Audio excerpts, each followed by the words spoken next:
शिवशाहू फुले आंबेडकर हीच आपल्या पक्षाची विचारधारा आहे, त्या मार्गावरच आपली वाटचाल होती आहे आणि यापुढे देखील राहणार आहे हे मी पुन्हा पुन्हा लक्षात आणून देतो।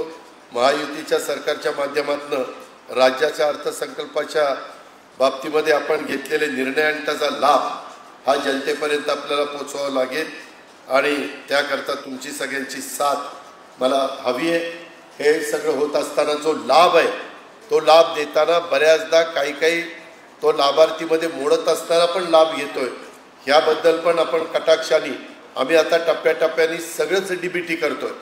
म्हणजे मंत्रिमंडळामध्ये ठरलेलं आहे की 31 मार्चपर्यंत सगळ्या विभागाच्या बद्दल डीबीटी सुरू झालं पाहिजे, कारण जमा होणारा पै ना पै हा वायफळ खर्च होता कामा नये, तो सत्कारणी लागला पाहिजे, तो खरोखरीच ज्याला गरज आहे त्याच्यापर्यंत त्या ठिकाणी पोहोचला पाहिजे।